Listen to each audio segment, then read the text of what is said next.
All right. So good evening, everyone. Thank you so much for being here tonight. My name is Ben Zuloff. I am the board president of the Reading League Illinois. Like I said, we have a great evening planned for you. I know we're excited to dive right in. So I'm just going to give a quick overview for the evening, a few updates of the Reading League Illinois, and then I'll hand things over to Dr. Groshell. So tonight we are using a webinar format, which means your audio and video are disabled, but you can still ask questions in the Q&A, which will just be seen by me and Zach, or drop them in the chats. Those will be seen by everybody. Please feel free to drop questions in either place. We'll try our best to monitor those and get as many of those answered at the Q&A at the end. We will be sending out a recording of this event to everyone who registered within 48 hours. Also, if there are links or resources shared throughout the evening that are valuable, we want to come back to, we'll collect all of those and put those in the email. And then finally, if you're interested in getting a certificate of attendance for CEUs or Illinois PD hours, we'll post a link to register for those at the very end of the webinar. Just a little bit about us. The Reading League Illinois was founded in 2021 as the 19th state chapter of the Reading League. As a state chapter, our all volunteer board is currently made up of about 11 people from around the state who are passionate about improving literacy instruction for Illinois. We come to this work from a variety of perspectives, and that includes teachers, parents, instructional leaders, curriculum coaches, and dyslexia specialists. But we all share the common commitment of working towards literacy and justice for all. On your screen, you'll see an overview of the winter webinars. This winter, we're focusing on the complexities of comprehension. In January, we'll be hosting David and Meredith Lieben, who are the co-authors of the Literacy Common Core State Standards. More recently, they wrote Know Better, Do Better, and then Know Better, Do Better Comprehension, which focuses all around how do kids actually come to comprehending complex text. And then last month, we were supposed to host Sue Pimentel, but she was unable to join us due to Hurricane Milton. She'll be our February guest now. She was the lead author of the Literacy Common Core State Standards, and she has reports that I am constantly coming back to in my job, including placing text at the center of ELA instruction and then standards and not a curriculum. For those of us who are new to Reading League Illinois, or this is your first time with us, we also host coffee chats on the first Saturday of each month just for our members.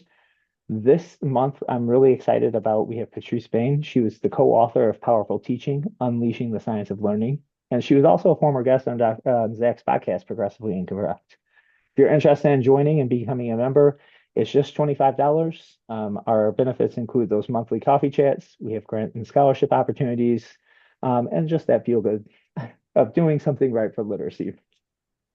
For a little bit more money, we can receive Illinois PD hours for each event you attend. We do rely on those membership funds to fund everything that we do. So if you're interested, please don't hesitate to sign up. Since I mentioned, we have scholarship and grants. The Illinois SLD Support Project Conference is this March in 2025. I cannot believe I'm saying 2025. The conference itself is free, which is amazing, but the Reading League Illinois is covering the lodging of 10 guests or 10 members. So if you're interested, please join and register and submit an application to go to that for free. All right. So let's get into this. I'm very excited to introduce Dr. Zach Groshell. He is a highly distinguished teacher, instructional coach, and educational consultant. Zach's based in Seattle, Washington, and works with schools nationwide and internationally. I think you were just in Chile, right? To develop high-quality instruction based on the science of how kids learn. Zach hosts a podcast, Progressively Incorrect, which I absolutely recommend if you're not familiar with it, and is active on Twitter. Again, definitely follow him at Mr. Zach G and his blog, Education Rickshaw. Zach, I told you I'd try not to waste much of your time, so I'm going to go ahead and turn this over to you. Excellent. That was a very good introduction. I loved it. And I'm going to make sure I share my sound because there are some videos in here. And we're going to get started. I'm so excited. Yes, I am from Seattle, but I'm actually calling you from Colorado Springs because I'm working with a school here that is working on implementing explicit instruction and developing their coaching model. And I've been working with them since the beginning of the year. But thank you so much for having me. Very excited. Cognitive load theory and explicit instruction. let's get into this, huh? So already had a little bit of an introduction, but I am an elementary teacher by training. I taught for 10 consecutive years and then kind of went in and out with coaching for another four. And then I'm now full-time consulting. And a lot of that came about through these things you see here. My book is coming out just now, even though it's blurry on your screen. My book's uh, in the hands of a load of different people at this point, but you can buy it on Amazon. It's all about how to model material better. Isn't it weird that we are supposed to be really good at explaining stuff to kids, and that's what kids respond to is really satisfying, clear as crystal explanations, and yet we don't talk about it enough. So I wrote this book about explanations. I'm also, in addition to Progressively Incorrect, my podcast, I also am the director of Step Lab North America, which is a company that's looking to improve instructional coaching around the world. We're already in 14,000 schools, working with 100,000 educators, more than that now. And here is my contact. If you want to email me after this and get the slides as a PDF, if you want to get the research that I mentioned in PDF form, if you just want to chat and talk to me about life and hop on a Zoom call, you go to the website and there's a contact form that you can fill out, and you can email me directly to my inbox. And then across Blue Sky and Threads and X and so on and so forth, I use at Mr. Zach G. So here's what I was talking about that Step Lab thing. If anybody wants it, I will put it in the chat right now. If you, just because you came to this webinar right now, I'm putting up a QR code, and let's see if I can get it into the chat real quick. Let's see, chat. I lost my chat. Maybe it's because I'm in webinar mode. Here we go. I'm going to put into the chat the oh, and the direct instruction podcast. Yeah, thank you, Louise. I also do the direct instruction podcast. I'm putting in the chat an opportunity to get a free instructional coaching webinar, and you will gain access to our 3-month free trial of our platform, which has, if you see on the screen, it has these incremental steps. It's like a curriculum for coaches. And we have videos that match with each of the steps. And what you do as a coach is you go into the classroom, whether you're a principal or you're a coach, you go into the classroom with your computer and you do your observations, you attach it to a step, and essentially it scripts out your feedback for you so that when you get in with a teacher, you are like super confident and planned and prepared. It's sort of like it's sort of like a phonics program for instructional coaches, and that it really helps support you. So I'm putting that in there. If you want to come to that webinar there, these are the times, and you can sign up and it's free. So there you go. Let's jump into cognitive load theory. Now, we all on this call are all familiar with the history around whole language and its successor, balanced literacy. And what what the theory behind those two approaches that are precisely the same was really sort of this romantic idea that if we put lots of really rich and wonderful texts in the classroom and we get students to choose their books and sit where they want and dive into things, texts of interest to them, that their enjoyment will grow.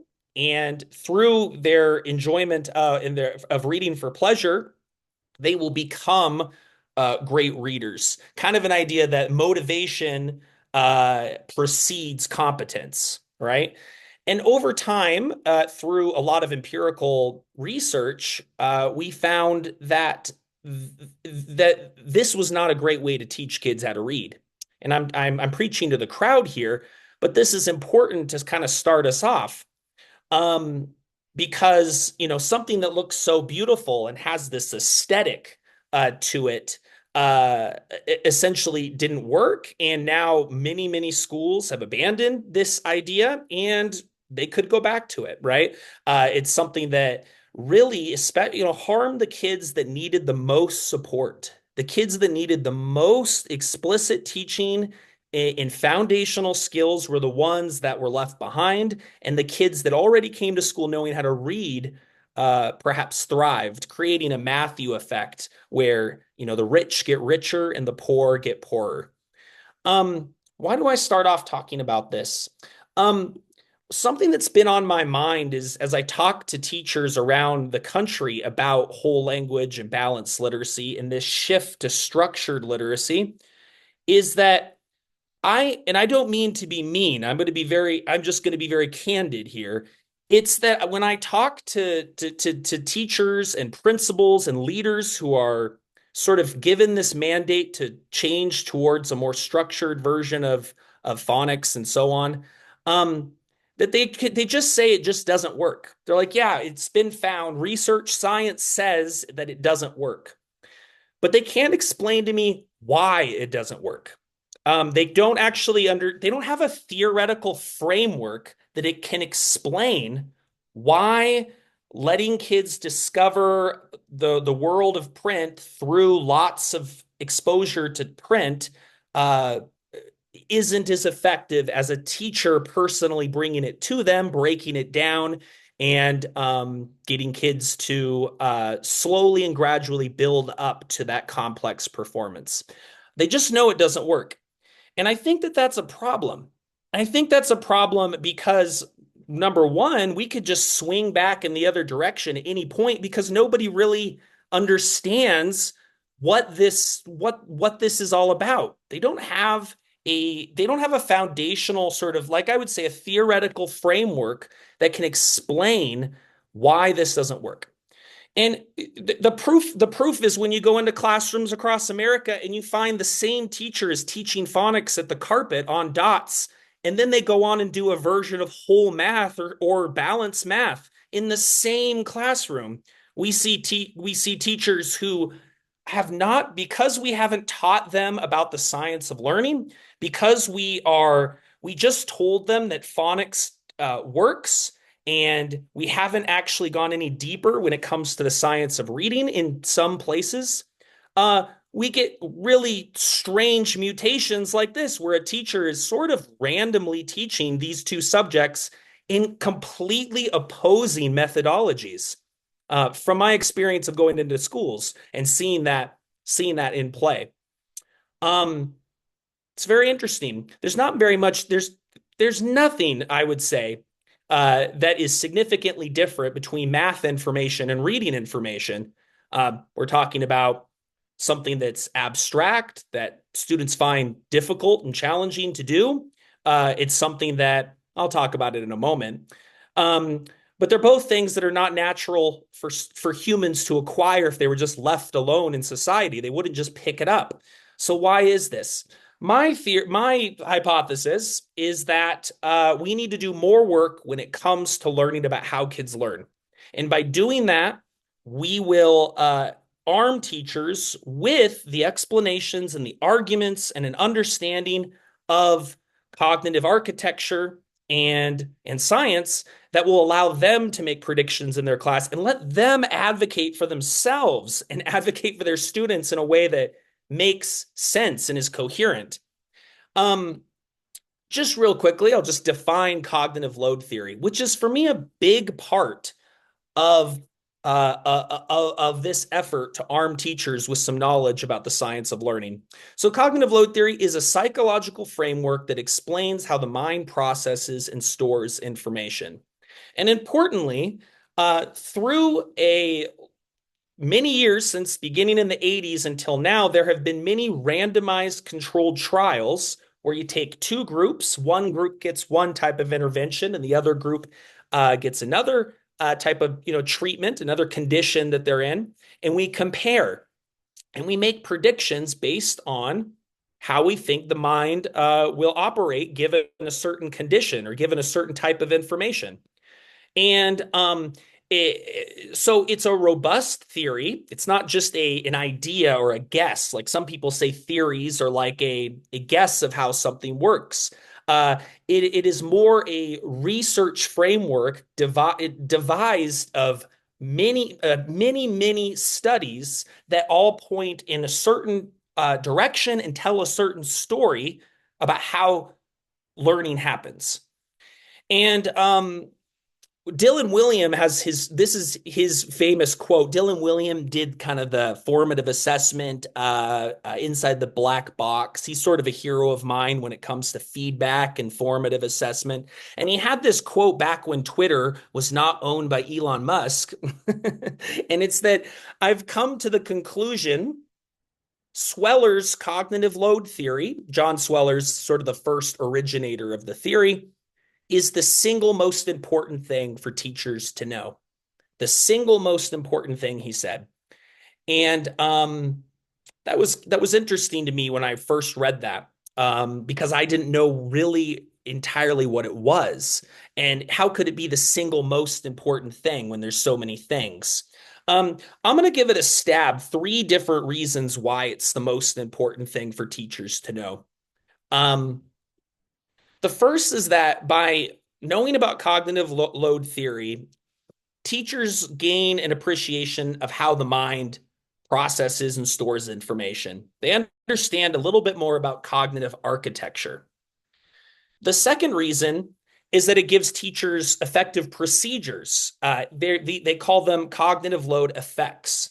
Basically, through lots of research around cognitive load theory, they've come up with lists of things or recommendations that teachers ought to do. And mostly, like the majority of these studies are done with school age children, often in pretty often in the school, right, in just a separate classroom. And more, there's studies that are more ecologically valid, but the randomized control design allows the researcher to report on causality. Which of these two conditions worked better than another one?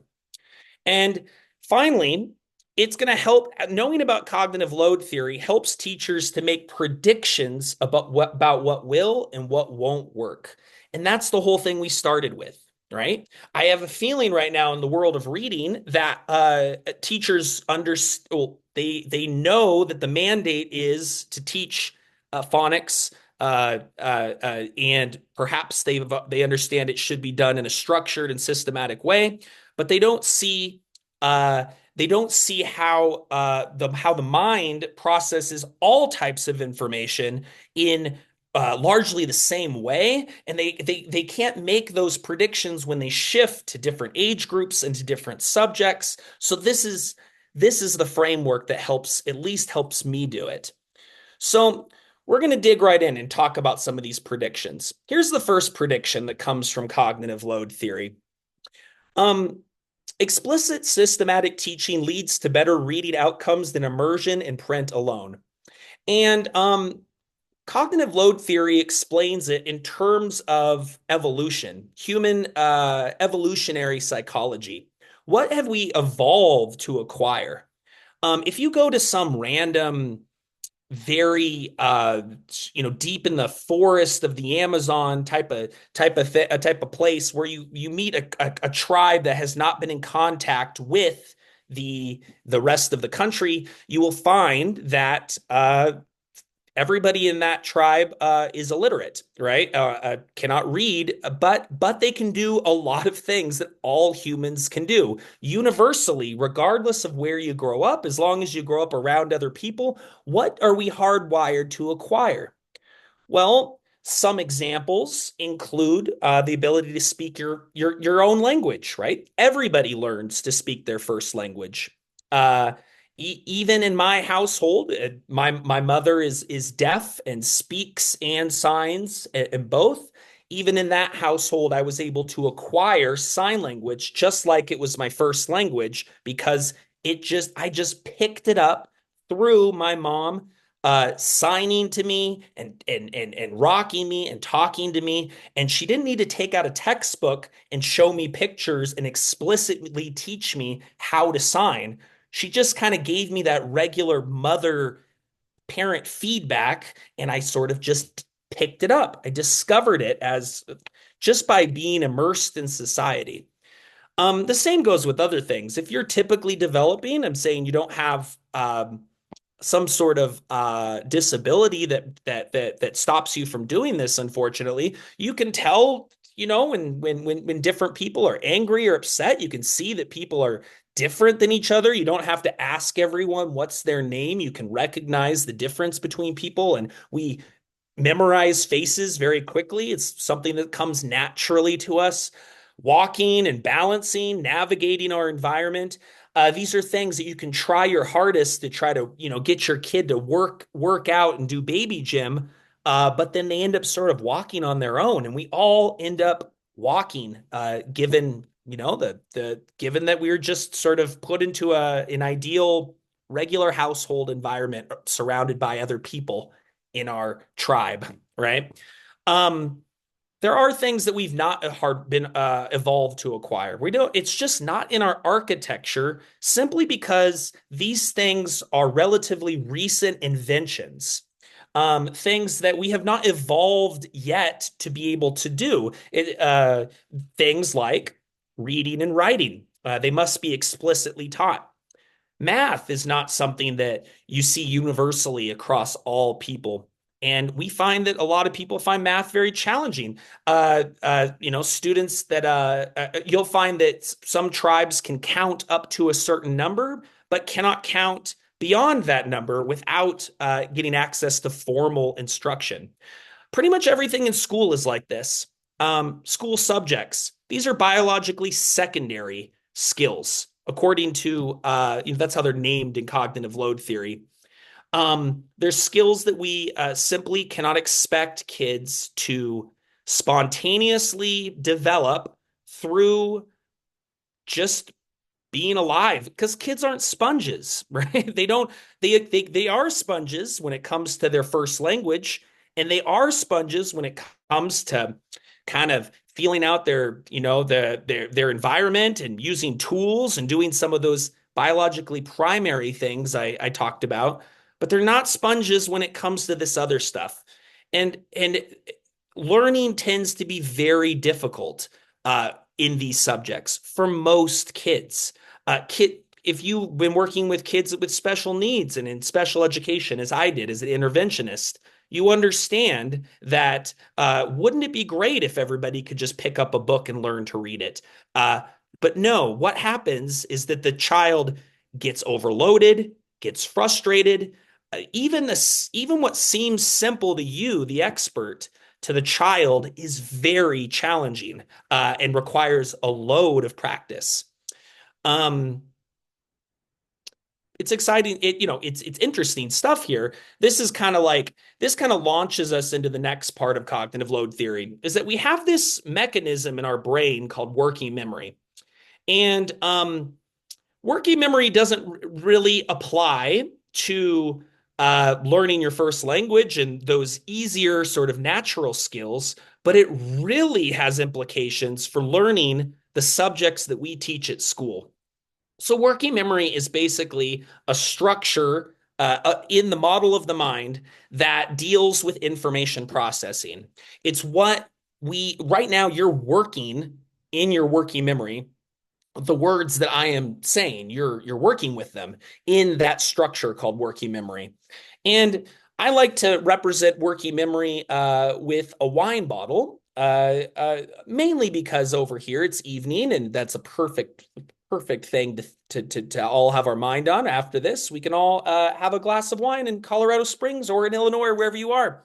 Um, each of us has this working memory, but I represent it as a bottleneck because it it's very small. It's very finite. It's limited. So when I am presenting to students, or I'm giving them projects, or I have a whole language classroom or a balanced math, reform math type of environment, I am essentially ignoring the fact that students really do struggle to be able to process and maintain a lot of information in working memory at once before it starts to slip out of working memory. And so working memory can only hold like 4 items at a time as sort of an estimate, and only for about 20 seconds. So that limitation is extremely important. Not the exact number, but the fact that it's limited. The fact that we can't just throw a lot of things at kids, like a big environment full of books or a bunch of math games in tubs, and expect they're going to be able to extract the exact meaning that we intend them to learn out of like a discovery kind of romantic open environment like that. That working memory really needs us to break it down for them, really needs us to kind of funnel just a little bit of information in at a time. And they require guidance. It requires teachers to regulate the instruction, to control the environment so that kids thinking about the right things in working memory. They're using their limited working memory just to think about the important stuff. And the other part of the model that of the mind, which is maybe even more important than working memory in cognition, is long-term memory. And that's where everything that the student learns is stored. It's organized into webs we can imagine that look like interconnected nodes that look kind of like a big spider web that we call schema. And long-term memory is an amazing thing because by knowing something, you can do really cool stuff in life.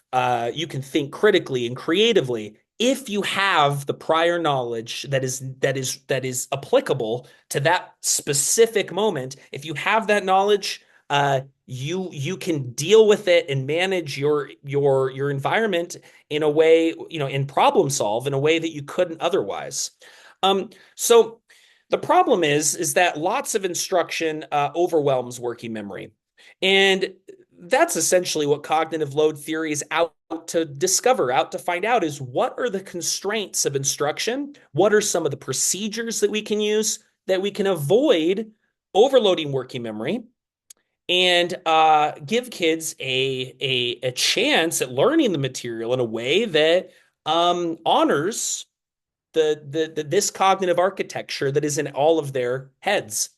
Um, so we said working memory is extremely limited. That's kind of principle one. And I can test your working memory with a variety of different methods. I could put my credit card number up here very quickly and then take it down and ask you if you could repeat it back, and you'd say you only got maybe the first number and the last number. It was too much, too fast, too quickly. So I'll do this test. You can go to mybraintest.org and test your students' working memory on this.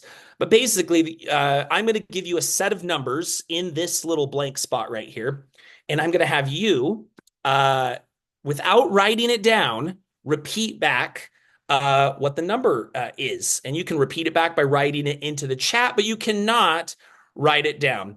So just wait for me to finish it before you write anything, and I will say go.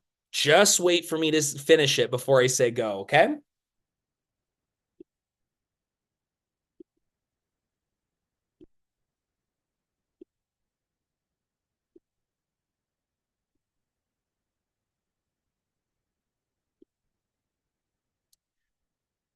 Okay. And now I want you to put it in the chat, but in reverse order. In reverse order. Go ahead and put it in the chat. Let's see if anyone can get it. And here we go. Here my chat came back.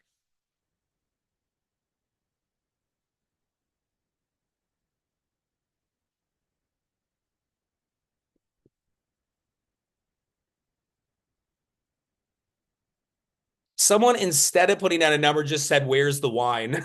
That's where they're at. Oh, that's great. Sorry, no. Let's see if anyone got it. Here is the sequence right here. If anyone got it, right. way too late for your brain to process that, right? And for your students too, right? They can experience working memory depletion throughout the day. Uh, they have other things to think about. Every child in our class is thinking about what their friends are saying, what's going on in the group text. Why wasn't I invited to the outside fight that took place in the courtyard? Am I on the outs? Why is the air conditioner flowing in a weird, in buzzing in a weird way? Why is my chair strange and it's kind of bendy? There are other things that can create a load in addition to the teacher's presentation, in addition to the environment, in addition to the task that's in front of them at their desk or that they're reading or writing about, right? Working memory, you can, some people might have gotten it on here. I didn't actually see. It's very rare. Um, but at some point in time, everybody's working memory is going to be overloaded. And we don't have to use numbers. We could use chunks of information. We could use animal names. We could do any sort of task. And at some point in time, it's too much. Thought starts to break down. We're not able to remember it. We're not able to retain it. Uh, there's this limitation. But wouldn't it be great if that limitation didn't exist? We just could keep on learning as it came in, or we could learn from an activity that made no sense to us at the beginning. We could somehow just sort of pick up how it works without being overwhelmed by the task, without having to go to YouTube and have it teach us how to do it. Wouldn't it be great if we could teach ourselves everything? Unfortunately, there's this limitation, a working memory limitation. And it makes me think of how with the whole language approach, the sort of romantic approach to teaching anything, social studies, science in this way, right? When I started teaching math, I would put lots of posters on the ground and I'd give everybody markers and I'd say, yeah, if you have an idea, go to the next person's and walk around and I'd see them, writing and they were sort of all engaged, right? It appeared. But then you drill down and actually talk to the kids, actually ask them what they're learning. And the kids that already knew the material were the ones doing all the work. The kids who didn't know the material were mimicking, copying, trying to please me, humor me, or they were doing what other kids do. They leave, they break up their pencil into the carpet, they start trying to create gossip and drama in the classroom, right? Cognitive overload can express itself in different ways based on whoever's experiencing it. But it what the point is that they weren't learning math, right? And nowadays we have a whole system called building thinking classrooms, which does exactly the same thing I figured out when I started teaching wasn't working. It's just they have vertical, instead of poster boards on the ground, they're on vertical surfaces. And you go into these classes, and I've never seen one that went even remotely well. And I've seen model ones by people that were trainers of this system. And every time it's the same. You ask the kids to do the math, and you realize that they are all copying the kid that has the marker, or they are pretending to learn. They're just kind of like I said in the slide, they're sort of encountering math at random, incidentally, non-systematically. It just would be so much better if they received explicit instruction in how to do it so that they could feel the power of what it's like to be smart, right?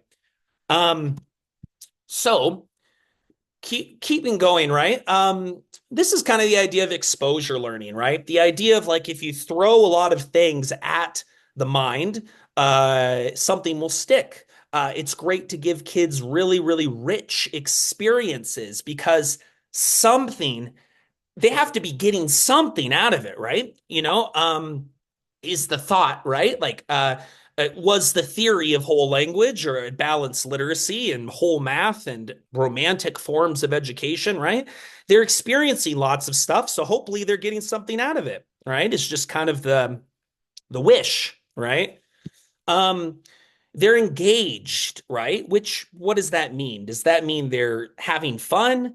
Does that mean that they are doing cognitively demanding work in a very sustained way, right? Oftentimes when we use engaged, we just simply mean they're busy, right? They're out and about, they're moving, and we don't know if they're learning. Even though we say they must be because the principal likes it when he comes around and sees everybody's moving about, walking to whiteboards, or kids are pulling out their books and sitting in book nooks and doing lots of cool stuff. It's great for the brochure. It's just terrible for learning, right? As I think common sense should suggest, but what did Voltaire say about common sense, right? It's not all that common. Um, and what all this does, this kind of spaghetti, throw as much at the mind and see what sticks, is what it does is it's ignoring this basic tenet of the mind. We're all endowed with a working memory that is limited to only a few items at a time, in which information slips away very quickly. And so, discovery learning, trying to learn and teach yourself things in an open, rich environment, uh, it may look nice, and you may be exposing kids to an experience, but you cannot guarantee they will pick up the phonetic code or pick up the vocabulary they need to read the book they're about to read. You can't guarantee it in the least, right? Um, the other principle that's important to understand is that working memory can't really be expanded directly. We're all sort of stuck with what we have, unfortunately. There are a lot of scientific debates. I've had people on my blog and on my podcast who've discussed this controversy in the research world. Some people are still optimistic that maybe one day we'll really be able to stretch working memory for everyone. But what happens is, unfortunately, when they try to train working memory with a variety of like brain games, for example, you've seen those games that they advertise, they'll make you smarter. They really only get you good at those games. They don't get you good at doing other things. So it's not really like you're expanding working memory and making it bigger and more powerful. You're not making the processing system stronger. You're really just teaching them that game and they get good at that game. And then you switch to a different game, or math or reading or writing, a completely different domain. And all of a sudden the effects disappear, right? Um, and I like to use this height analogy when I explain that about working memory. And this comes from my friend Andrew Watson, who gave this to me for permission. I'm just paraphrasing. I love this little analogy. It says, as a basketball coach, I know that tall players have an advantage over shorter players. I therefore decide to see what happens if I make my players taller. I divide my team into three groups, with each group doing different exercises to increase their heights. After seeing this fails, I decide to stop trying to increase my players' heights, but to help them play more skillfully with the heights they already have. Right. And that's kind of how we have to think about it. Right. Um, and honestly, what it really encourage us to do, especially if you come from an equity lens, as I do, is that we really need to design environments so that even the kids that find this stuff hard, even they can succeed. That we're not going to design learning on the other side, kind of like what we discovered with balanced literacy, where if we give kids lots of experiences and books, we're going to get a divide between the haves and the have-nots. No, we need to design it so everyone can learn this stuff. Because explicit instruction of phonics and of vocabulary and of syntax and of background knowledge, it benefits everybody, but it especially benefits the kids that didn't come to the class with those resources already, right? So, thinking more about this kind of idea of exposure learning, this immersion idea, um, I've heard teachers say this, or principals go into classrooms and mention it to me as a coach, right? Their brains are growing. Look at it grow. I can't measure it. I don't actually know if it is, but I feel in my bones that this is good. This expresses my values. This beautiful environment is how learning should look. Very focused on the aesthetic, and then sort of taking a kind of a brain-based approach and saying that their neurons must all be firing. Their brains are plastic and they're growing. Um, Probably that internal machinery of working memory isn't expanding at all, because if it was, scientists who are doing this in the lab for the last 50 years of this controversy would have found something, some sort of effect. You're not going to find it throwing kids into the deep end of a whole language classroom that their working memory has been expanded through this. Um, and then finally, this is kind of the last principle of the cognitive architecture of cognitive load theory. And it's basically the simple model of the mind that's been popularized by Dan Willingham and by Paul Kirschner and Carl Hendrick, loads of people in the education space who have helped countless teachers become better by describing how the mind processes information. The last one is that long-term memory allows us, whatever's in long-term memory, allows us to overcome working memory limitations. So you can't expand working memory directly, but you can indirectly influence or improve the performance of the learner by building up their long-term memory store. I'll give you some examples because that for me is the least intuitive part of this presentation so far. So imagine I've got this wine bottle in my head. I've got this working memory that's very limited. And it only can hold like it can only has like room for four things at a time. And then I give the kids a task. It could be a reading task, a math task, a writing task, whatever. And that math task or writing task already is at the limit of what the child can handle at a time. They're at risk of cognitive overload. However, if the child knows something about that domain, if they have knowledge to bring to bear to solve that problem, to finish that task, to perform in that environment, essentially they do expand working memory, and that working memory limitations do not apply to knowledge that is already stored in long-term memory. This is why people say knowledge is power. If you know something, things get easier. If you have some sort of internal resources that you can bring to a text or to a math problem, uh, you'll fare quite a lot better. And sometimes it makes it so that it's absolutely easy. Just think of us right now reading books, how we're reading a very, very complex code full of tons of background knowledge, and the writer omits things that the reader is supposed to already know through their extensive life experience. And there's vocabulary and there's syntax and there's different regional varieties of English, and all of us can read this. And it's all because of what we have in our long-term memory. It's essentially our superpower, because just 12 years ago, for a high school senior, they couldn't do this, and now they can, and they can go to college with it, right? I'll give some examples though. In a classic math example is the multiplication algorithm. I give the kids this problem and I say, go work with a partner, try to figure it out on the carpet. Uh, let's all do some vertical whiteboards, whatever else the thing is. If the kid doesn't know uh, a lot of things, this is an extremely challenging problem. But if the kid just knows their basic facts along with the step-by-step procedure that you would do, some of the concepts like what does multiplication mean, right? If they have a good number sense, they've manipulated numbers in mind often, and they can retrieve numbers and products fluently because their teacher taught them multiplication facts like all of you should. Um, this problem could be solved in seconds. This problem is nothing to a child who's been properly taught, right? Um, so it's just kind of beyond me that any education system would withhold this superpower from students in some sort of mistaken belief that they can grow their brains if they just struggle and try to solve the problem on their own. It just doesn't make any sense. But here we are, right?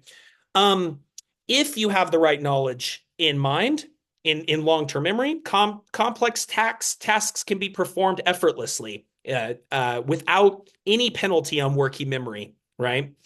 Um, and here's a reading example, right? We give the child a text. This text you and I can read like that. My daughter, because I taught her how to read at home using a scripted phonics program called Teach Your Child to Read in 100 Easy Lessons. Um, I taught her in 100 lessons, and just a little bit of knowledge, and this is quick work, right? If you know it, it doesn't overload working memory. If you have the skills, you have the foundational knowledge in long-term memory, working memory limitations do not apply. So that is the cognitive architecture of cognitive load theory. And it's pretty simple. It's kind of like psychology 101, except uh, we didn't get it, right? We didn't get it as teachers. We spent our time having to either figure this stuff out ourselves through this same method I said doesn't work for learning. We had to do that in terms of our discovery learning for how kids tick, how they process information, or some of us in the education sphere are still uh, living in tension, feeling like they wish if they gave kids opportunities to discover things that they would figure them out more often, and they just need to keep persisting because it's good for them, right? What doesn't kill you makes you stronger, I guess, which is really the opposite of what this presentation is all about. So in sum, working memory is very limited, okay? We have to be careful not to overload it. And I'm going to talk about ways to avoid cognitive overload for the rest of this presentation. But then also, we need to understand that long term memory is our superpower. It helps us to cheat this limitation by, if I know the entire Spanish language, or at least conversational Spanish, if I meet a Spanish speaker, I can speak Spanish to them. I can do incredible things in my environment, in my life, if I know stuff.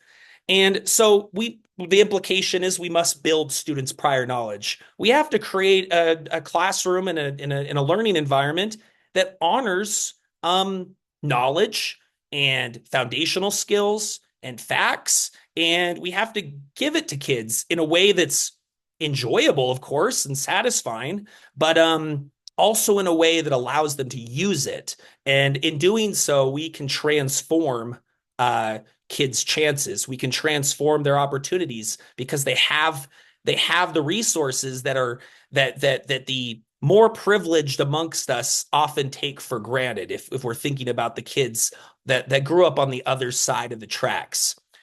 So, before I go on to prediction two, this is like a fire hose. I literally did the exact opposite of what this presentation is about and just talked a lot. What I would like you to do is type into the chat some of your thoughts on these principles, on these insights before I move on. All right, go ahead.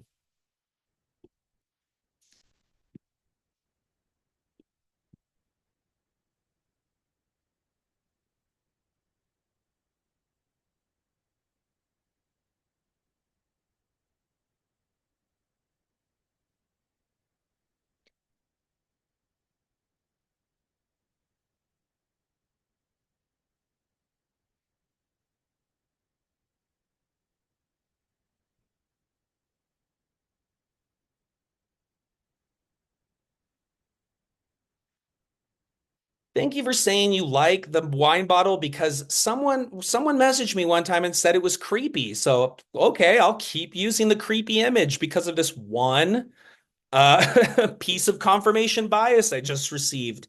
Excellent. Um, Love it. Love it.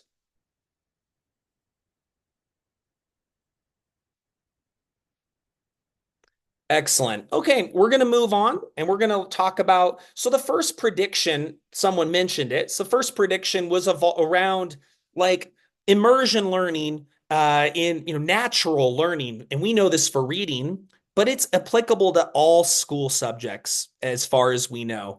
We don't just pick things, we don't pick up the phonetic code, and we also don't pick up what Isaac Newton said just by being alive. That doesn't make any sense in the first place, but also it's challenging to learn that stuff because it's not something we needed for our survival as early humans. We evolved to be able to talk to each other because we needed to communicate and trade and share, and we needed to know who was in our tribe. So we learned how to recognize faces and so on. And we learned to walk so we could hunt and use tools. But we didn't acquire the architecture that would allow us to just effortlessly absorb anything else, really. And that's the first principle.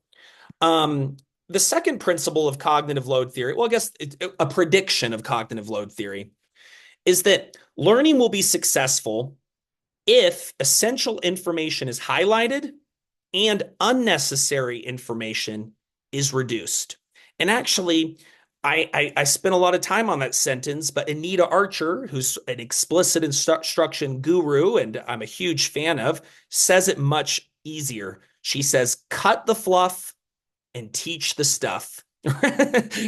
Teach the thing and exclude things that are extraneous to what the student needs to be thinking about, because working memory is limited. And because working memory is limited, we don't want them thinking about things that are going to overload them if they're not necessary for learning. So we have to get rid of them, take them out of the presentation, take them out of the instructional design. This applies to lots of things. If we think about the whole language classroom again, think about how overly stimulating some of the classrooms were and are. This one's actually not even that bad. I'm thinking of one of those very busy classrooms where every part of the classroom is very, has something else to think about.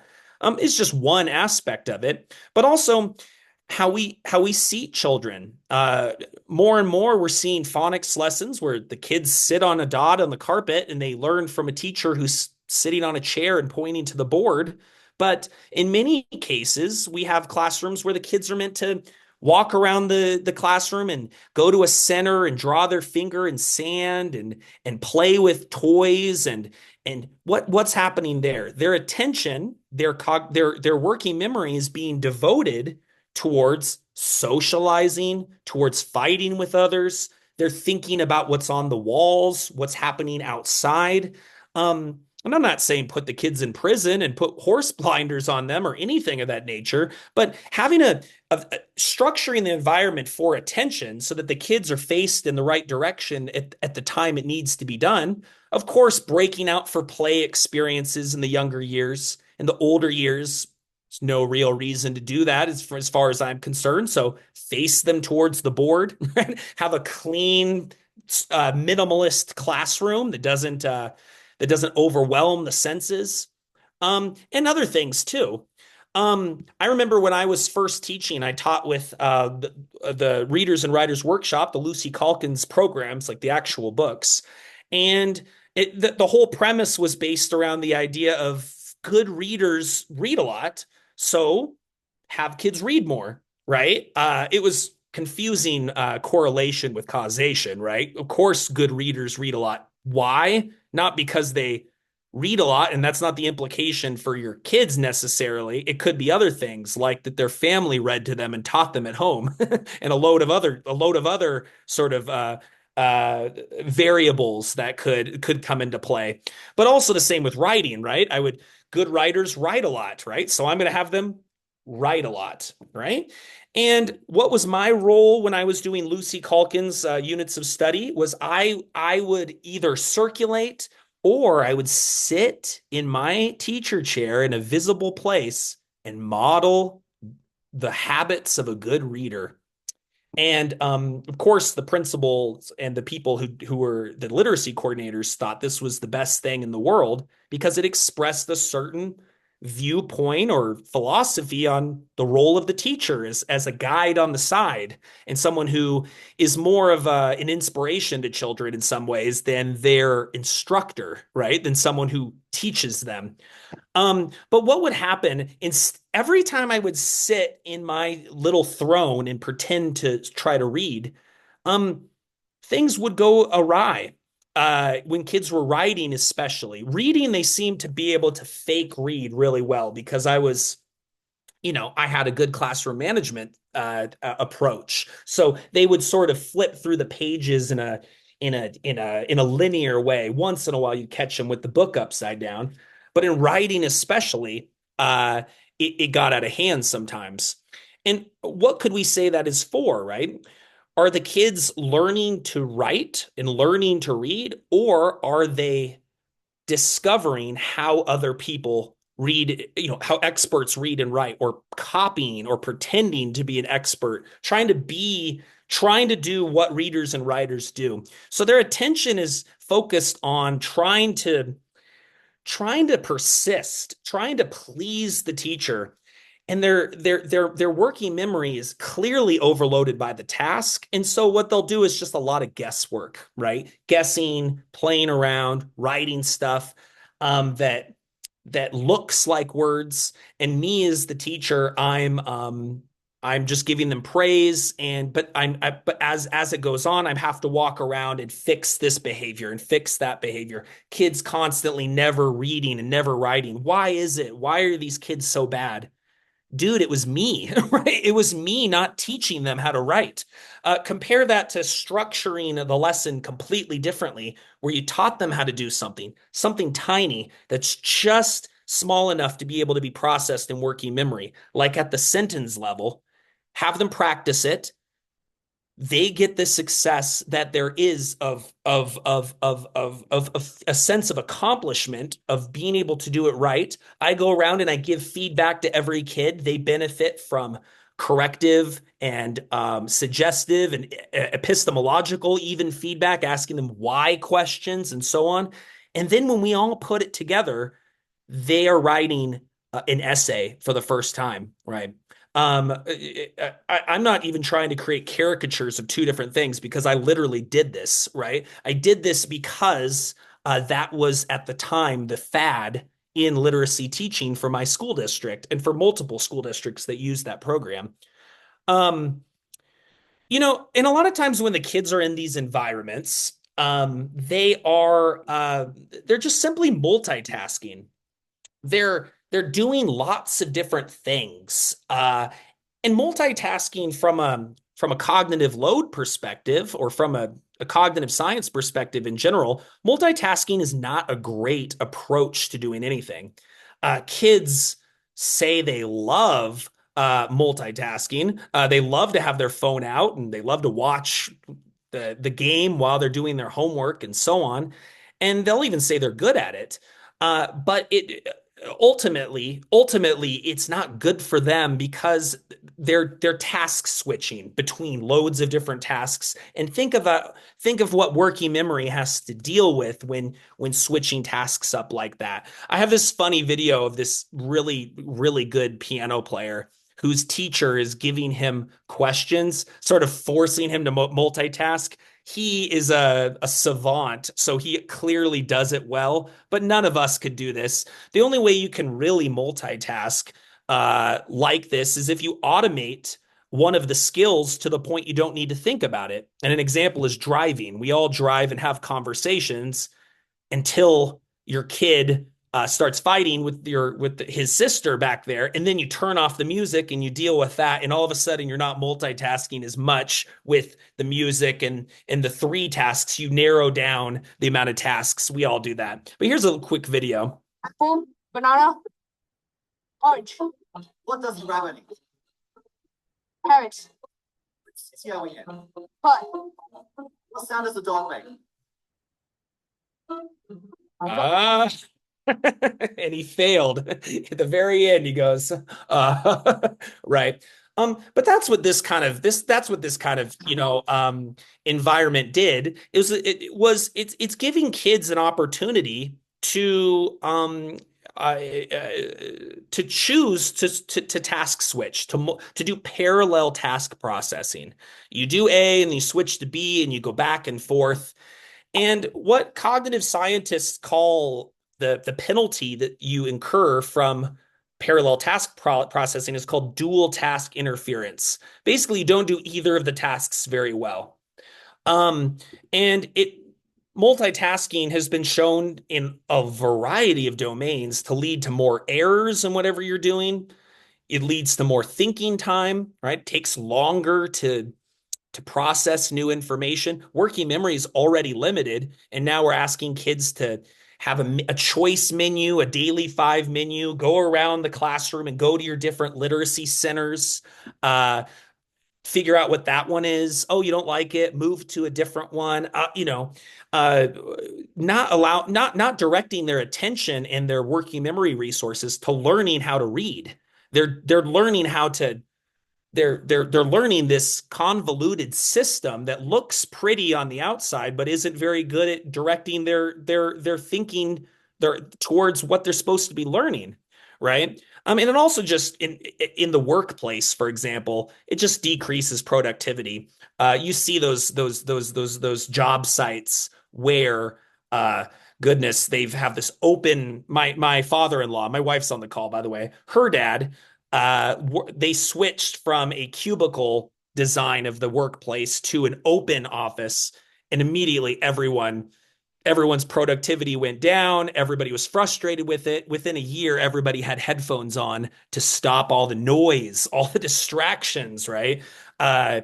It's not a good way to design a classroom, is to open up all the walls and have the kids play with each other when you're trying to get them to learn this incredibly important skill for the first time. And when they're naive learners, novices who are just for the first time encountering this information, to have them try to juggle all these balls in the air is just unreasonable, right? It's much better to just have them do one thing at a time. I mean, right? Which they call serial task processing in the multitasking literature. So I mean, kind of thinking about that next principle there, but thinking about how when I'm teaching, I'm just trying to get them to learn the material. So what do? Right? Tell the students what you're going to teach them about, right? Teach it to them directly, explicitly, with minimal statements, with loads of interaction, turn and talks, mini whiteboards, choral response, cold calling, right? Get them to respond back. And that's checking to see if they learned it, right? Check everybody's responses, gather if everybody understands it. Oh, we don't understand it. Let's move back, right? When I'm teaching this way, I am regulating the flow of the information into working memory so that only a little bit is thought about at a time.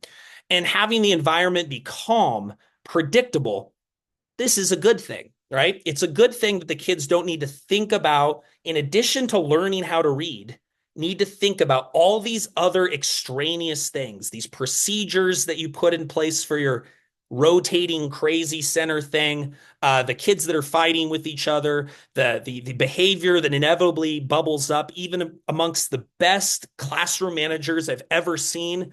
Designing things like this is often unworkable. So making a structured learning environment allows you to optimize cognitive load, right? I am looking at the time. I got so excited about telling you all these stories, and I'm like, wow, I'm way behind schedule. But you know what? Uh, this is the fun. This is the fun of presenting. Is being able to come to you and tell you these things that I am so like obsessed about. Um, so thinking about the next prediction when it comes to using cognitive load theory as a lens to design instruction. Um, Learning will be successful when challenge increases only incrementally. And that sounds like common sense, but let's return to teaching that I did, and teaching that is often found in classrooms all over the world, all over the United States. Essentially, we have this working memory that's very limited. Information just kind of slips out of it, gets stuck in there, thought breaks down when we overload working memory. But imagine we give working memory a very complex task, like read this book that's way beyond your capacity because you've not been taught the foundational skills to be able to read the squiggles on the page, right? Or here's a math problem that's intentionally difficult, designed by a textbook provider who was told Get the kids to struggle on this because it will work their brain muscles. What's going to happen? That complex task is too many items in working memory. The kid will not be able to learn from it, right? They won't pick up very much of it at all. It will be too overwhelming, is what the prediction is from cognitive load theory and what randomized controlled trials have shown through various different ways of demonstrating that. Right? It's like instead of teaching the kids at the wall, you throw them in at the deep end, right? What's going to happen? In swimming, the metaphor is clear. We don't toss the kid in the deep end because they'll drown. Why would we do that in education? Have kids drowning in our tasks, in our activities, right? We should instead support them, right? And we should instead break it down into its component parts and build up to that complex task. I'm not here to tell you that we should stop being ambitious with what we with what we expect of kids by the end of their high school years. I'm just saying that throwing a bunch of stuff at the kids and hoping it sticks doesn't work. And not only that, it makes kids feel bad, right? It gets them anxious, right? It seems like the same people that are really obsessed with math anxiety right now don't understand how anxious these productive struggle tasks make their kids. They don't see the conflict in that area of their ideology. So I mean, we need to break up complex tasks. And so we have a whole task here. It's a text we want the kids to read. It's an essay. It's a portfolio. It's a project, right? And we essentially can do what designers do as teachers. We need a backwards plan from a goal. So the goal is to do that whole task, but the task is comprised of all these components. I'm going to explicitly teach component 1 and component 2. Maybe I'll combine component 1 and component 2 together and do them both, and then I'll go to component 3. But I'm going to just teach directly part tasks and smaller units of information at a time, and eventually we're going to integrate them. And what does that do? It allows the student to draw on their long-term memory resources that you embedded in there to be able to do the portfolio, the essay, right? And I have examples from reading and math, right? In instructional design, they call that a task analysis. It's how they design textbooks. Is what do we want them to be able to do? Let's break it down into its parts. Let's teach all of the parts. Let's reintegrate all of those parts, right? So that by the end, they can do all of them together, right? Not all at once by throwing them in the deep end. That will overload working memory. I mean, but when you think about like learning to read, this is what they do, right? Regardless of the phonics program you have or the structured literacy program that hopefully your school district has vetted and is got the best one that they can come up with, is that we're working on foundational skills, often in isolation, and then we build up to a more authentic performance, which in reading is reading a text that would previously been very hard, right? Or in math, it's solving a problem that's comprised of multiple steps and even has some distractors in it, right? In science, it's doing the big experiment, doing the, putting all of your knowledge together to be able to evaluate an experimental design, right? And so on. This sort of contrasts with activity-based teaching, similar to kind of exposure teaching, right? A lot of classrooms for a long time, you see something cool, you give them a project, have them go do it. It was on Pinterest, right? There's the volcano project. Instead of teaching them about volcanism and the scientific principles that underlie how volcanoes work, go have them go have them build this thing. And it's an activity that doesn't even overlap with the knowledge you want them to learn. They're certainly not going to pick it up by doing this activity. The kids will love this, things that are connected by theme, right? We're going to have everybody do boat something or another. And if you want them to do it, first of all, it should be aligned with what you're trying to teach them. But also you have to think, is it even worth doing? Is it worth the time? that the weeks it often takes to do something like this, not let alone the impact on cognitive load, is this even an efficient and a worthwhile way to spend time, right? Is always a question teachers should have, right? I've been doing this for many years. I'm not going to stop doing it now, right? It's a tradition. Um, you know, I, I went into a teacher's classroom one time in which she said, from December 1st until Christmas, we're doing this big project. Why? Because the kids can't focus when it comes to this time of the year. That's that's strange because just down the hallway in Miss So and So's class, they are able to do it, right? That's just not a these kids don't have these kids only have one shot at this, one shot at a K-12 education, right? We have to think about their time. We have to value them as people who only get this experience once. Um, I've actually never used the writing revolution, but I'm a fan of the book, and they sent it to me, and I dug through it. But if we think about that, we need to gradually build upon prior knowledge and gradually, incrementally change the level of complexity and make it just slightly harder, so we don't overwhelm working memory. This program, that's its aim, right? And the aim is you start at the word level, you go to the sentence level, you get kids crafting very, very, very good sentences with tons of practice, right? You have them use their writing in content areas so that they are using their background knowledge and not also having to make stuff up. They can retrieve knowledge as opposed to answering really superficial essay questions, right? And then they give them so much practice and they're building up to the performance of writing essays. Compare that to the third grade teacher who says, you guys need to build your endurance. You need to work harder at writing more, build your endurance.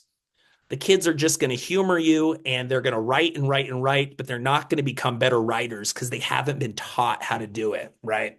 Um, oh yeah, I'm seeing some people who like it. Yeah, it's great. I'm going down to meet. Actually, they're going to be on my podcast pretty soon, so I'm a fan. I'm looking at the time. I'm trying to work this out. Um, does anyone have any questions for me so we can kind of have like an early little dip our toe into the Q&A before I kind of go to the end of our presentation. What are some of your thoughts? What's bumping around in your cognitive architecture at the moment? I can read you the first one here. It's the first one's about the speech to print approach. I'm not sure if you're familiar with it, but it's the first question was thinking about what you're saying. Speech is primary, right? It's a biological, it's not a secondary factor.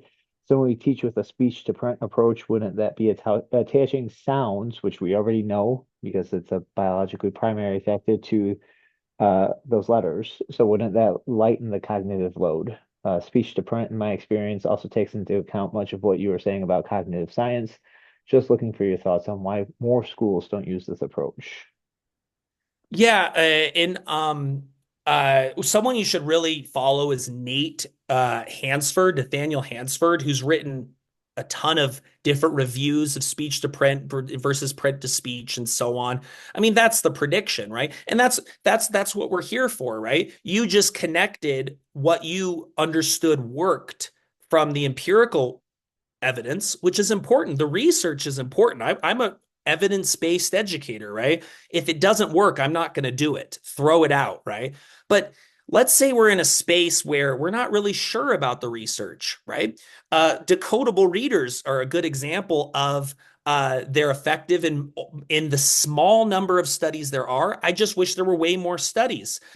You get someone coming up to you with one study, one study, and say, "Look, decodable readers didn't work." Right. And then you go, well, let me explain to you how I know they work. And I know the research is mixed on X, Y, and Z, but I know in this case, it will work because I first teach the letter sound correspondences of individual phonemes. I build up to the word level, and then I have the kids use that knowledge in a controlled text that perfectly matches what I taught them. I'm maintaining their cognitive load. I'm optimizing it rather than giving them a text that draws on things they don't already know. Then they'll feel miserable and they won't feel successful and they might even hate reading. They certainly won't learn from what the text says or be able to attend to meaning, right? So that's what we're here for, right? So I love that you made that comment because now we can connect what we know about various areas of the empirical research to a theoretical framework that explains why it works. And we can be much more persuasive when we do that. What else? Nathaniel Hansford, Nate Hansford is what I call him. And he's a Canadian educator, teacher who is obsessed with meta-analyses, secondary meta-analyses. He loves to compare what they all say, and he changes his mind all the time on his blog, which is called Pedagogy Non Grata. Go check that out. What else? That was the other one is more of just those are that was the only actual question. Love it. I'm gonna do something I don't usually do. I'm going to stop the share and I'm going to skip ahead just a little bit to a time in which I know that we can get there we go. So we can get to the end in a decent way. But I got so excited. And you know what I'm even going to do is I'm going to take this slide behind where everyone is thinking. I'm going to take this slide and I'm going to put it right here and I'm going to go right this place. Yes. Were you saying my name? Sorry. There we Totally go. not intentional when my son came in. Sorry. Oh, hi. My kids, I miss them right now. We're going to skip to the end because of the timing, but I'm going to kind of fuse these things together so you don't miss out. I just said that you need to increase challenge gradually. The same goes with our supports. So guiding students in a very heavy, explicit way, directly regulating their attention and you controlling the learning environment is very important at the beginning of the novice expert continuum. And what do I mean by that? I mean that novices, when they're first learning something, they're brand new to the material, have no long-term memory resources to use to be able to read the thing, write the thing, or do the science experiment. So we have to use different techniques with them than we do later on when they know something. So this is the essence of scaffolding, and cognitive load theory is essentially the whole theory, if you could wrap it up in a nutshell, is how to scaffold, right? That scaffolding is important. I love this. I wanted to put this in here because she let me use it. But Kim, she is an educator. If she's on here, I would love her to put in her Twitter handle because I know it's like Madame Lockhart, but I don't remember the exact one. But Kim Lockhart's going to be on my podcast very soon, and she does these amazing videos. So imagine at the beginning of the sequence, how are you going to teach something? You're going to teach it directly and explicitly. Let's watch. Let's watch her do it. Good. And she's doing. It's a French lesson, by the way. Marche pour moi ta bûche. Excellent. Stop. Écoute. Vas-y. Écoute. Vas-y. Yeah. Écoute. Vas-y. Vas-y. So essentially, what is happening in this classroom is the teacher is leading the learning. Of course, there's a load of interaction. And actually, when it comes to explicit instructions, largest myth, it's that explicit instruction is not interactive. That is the teacher talking the whole time. We have another word that's much more appropriate for that type of teaching, and it's called lecturing. We can use that word lecturing because it has nothing to do with the explicit instruction that has been derived from cognitive science, from theories like cognitive load theory, but also from various other areas of research. Some people said, I love Anita Archer, right? Her book, go pick that one up, or pick this book up that I am waving like a madman and trying to self-promote, because that's what my book's about, is about the area around interactive modeling, right? Explaining things in a very back and forth kind of serve and return way, where you're constantly keeping kids responding and collecting their responses so that they can process the information in working memory. You want to keep them thinking about it. You don't want them tuning out. So having a briskly paced teaching style with loads of choral response and mini whiteboards and turn and talks and so on is the way forward. But but but worked examples are an area of research in cognitive load theory that are very well studied, and it's essentially a full explanation of the material to the students. And there are different cognitive load theory research papers around different areas of worked examples. But what we just saw was the teacher was really fully guiding the students to understand how to do that thing. She wasn't letting them figure out an aspect of that material. She was the one being very, very clear and explicit with her instruction. But that's not where we stop, right? Which is probably myth number 2 about explicit instruction, is that it's only the teacher-led component. It's not.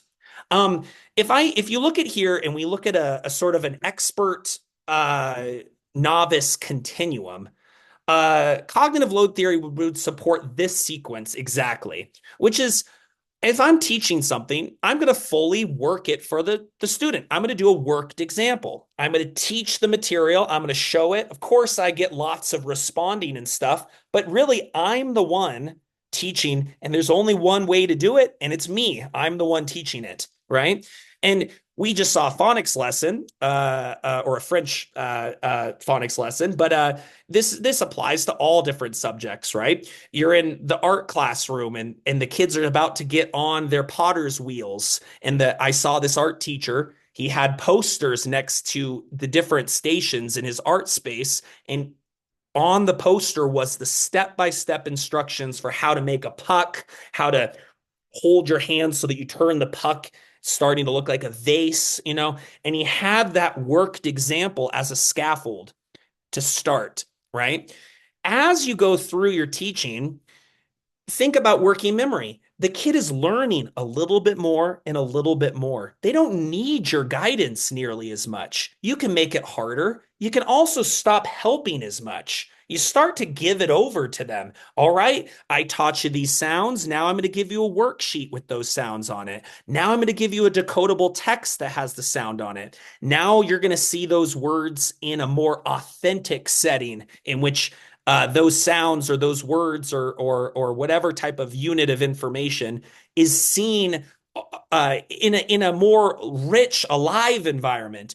But the kid can handle it. And the reason they can handle it is because they know a lot of stuff. You taught it to them, right? This is the gradual release of responsibility. And essentially, what folks would call I do, we do, you do. The teacher works an example, works the problem, does the material with the students, and then immediately starts to turn it over to the students at the moment that they show that they understand it, right? The we do component is, I'm not going to just send you off to your desks. We're going to do it together a few times. We're going to work several problems.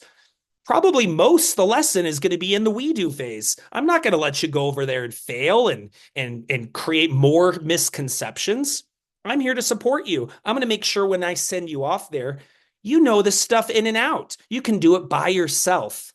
And so it sort of fits into this beautiful and elegant system of the teacher controlling the learning at first and gradually releasing the student into the wild, right? To do it by themselves because they're now experts at it and they learn better if they just practice it and do it, as opposed to listening to you explain it again, right?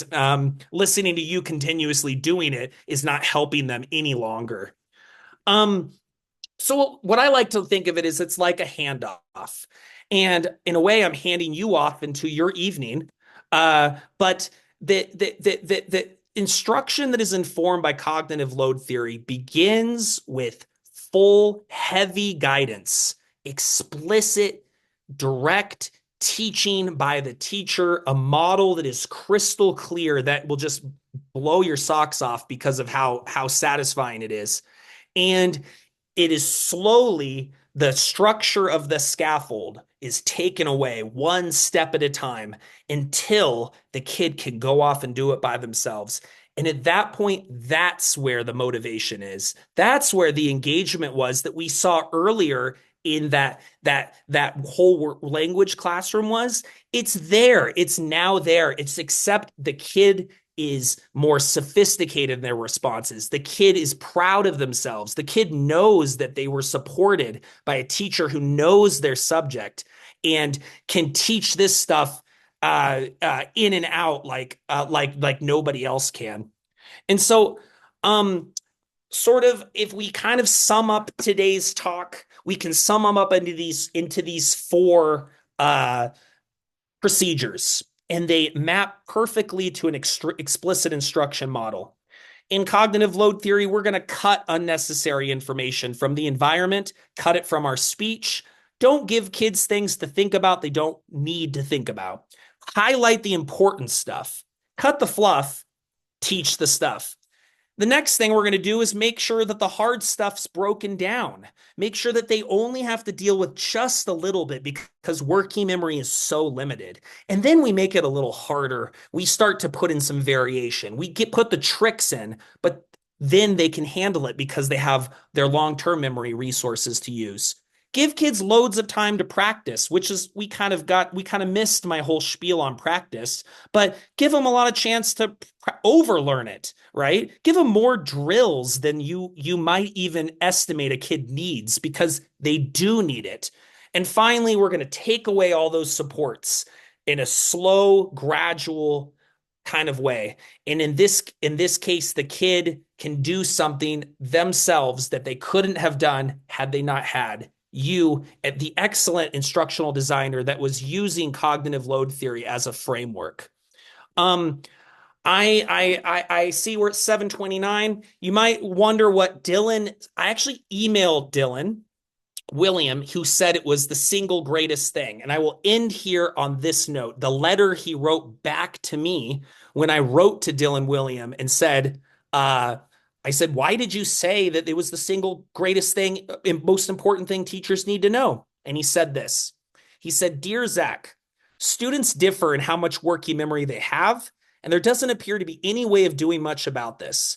Ignoring cognitive load theory is a recipe for producing teaching that systematically advantages those with greater working memory, who already find learning easier than their less fortunate peers. Reflect for a moment on the frustration that low working memory students experience. I used to know this. Why do things stick for other people and they don't stick for me?